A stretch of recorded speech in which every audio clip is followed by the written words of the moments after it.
more, I perceived it was the headlong of a long sandbank, or rather a chain of shallow patches. You should be looking, Victoria, you're looking ahead. Shallow patches stretching down the middle of the river. They were discolored, just awash, and the whole lot was seen just underwater, exactly as a man's backbone. Now, as far as I could see, I could go right or I could go left.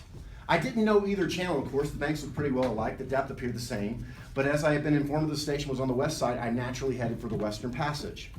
And then I'm going to skip ahead a little bit. The twigs overhung the current thickly, and from a distance, the large limb of some tree projected over the stream. On the deck, there were two little teakwood houses. I was looking down at the sounding pole and fearing much annoyed to see at each try a little more of it stick out of the river. Where's our poleman sticking out of the river? When I saw my poleman give up the business suddenly and stretch himself flat on the deck without even taking the trouble to haul his pole in. He kept hold on it though, and it below me sat abruptly before his furnace, and at the same time the fireman, whom I could also see below me, sat down abruptly before his furnace and ducked his head. I was amazed. Then I had to look at the river mighty quick because there was a snag in the fairway. Sticks! Little sticks were flying about, thick. They were whizzing before my nose, dropping below me, striking me against my pilot house. All this time the river, the shore, the woods were very quiet, perfectly quiet. I could only hear the heavy splashing thumping of the stern wheel and patter of these things. We cleared the snag clumsily. Arrows, by Jove! We were being shot at. I stepped in quickly to close the shutter on the land side, That fool helmsman, his hand on the spokes, was lifting his knees high, stamping his feet, stamping his feet like a reined horse. Confound him. As we staggered within 10 feet of the bank, I had to lean right out to swing the heavy shutter, and I saw a face among the leaves on the level with my own, looking at me fiercely and steadily, and then suddenly, as though a veil had been removed from my eyes, I made out deep in the tangled gloom, naked breasts, arms like savages waving your arms, savages waving your arms, savages going crazy, glaring eyes. The bush was swarming with human limbs in movement, glistening of bronze colors. The twigs shook, swayed, and rustled. Steer her straight, I said to the helmsman. He held his head rigid. Below me there was a great scuffle of feet on the iron deck. Confused exclamations, a voice screamed, "Can you turn back?" A fusillade, guns, burst out under my feet. The pilgrims had opened up with their Winchesters, cotton balls. Bang, bang, bang, Alicia. Bang, bang, bang. And were simply squirting lead into the bush. A lot of smoke came up and drove slowly forward. I swore at it.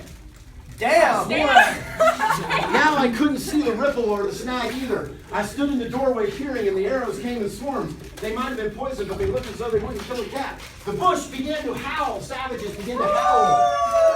Our woodcutters raised a warlike whoop. The report of a rifle just below my back. Definitely. Rifle, rifle, rifle. Boom. Bang, bang. This is the helmsman. The fool had dropped everything to throw open the shutter, Bonnie, this is you, opening the shutter and let out the Martini Henry, bang, bang, bang, bang, bang, Bonnie. He stood there before the wide opening glaring, and I yelled at him to come back while I straightened the sudden twist out of the steamboat.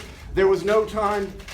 Okay, so then the thin smoke had blown away. We cleared to the snag and looked ahead. I could see that another 100 yards would be free to sheer off away from the bank. The man had rolled on his back and stared straight up at me, both hands clutching that cane. It was the shaft of the spear that either thrown or lunged through the opening had caught him in the side just below the ribs. The blade had gone in, more smoke, more arrows. The blade had gone in and out of sight after making a frightful gash. My shoes were full. A pool of blood lay very still, gleaming dark red under the wheel. His eyes shone with an amazing luster, locking eyes. The fusillade burst out again. More rifles. The fusillade. Bang, bang, bang. Come on. Noise. Bang, bang, bang. He looked. Y'all are locking eyes. You're having a moment. Crouch down, Marlowe, and look him in the eyes. He looked at me anxiously, gripping the spear like something precious. With an air of being afraid I would try to take it away from him. I had to make an effort to free my eyes from his gaze and attend to steering. Try and steer Marlowe, but you can't help looking at him. With one hand, I felt above my head for the line of the steam whistle and jerked out screech after screech hurriedly.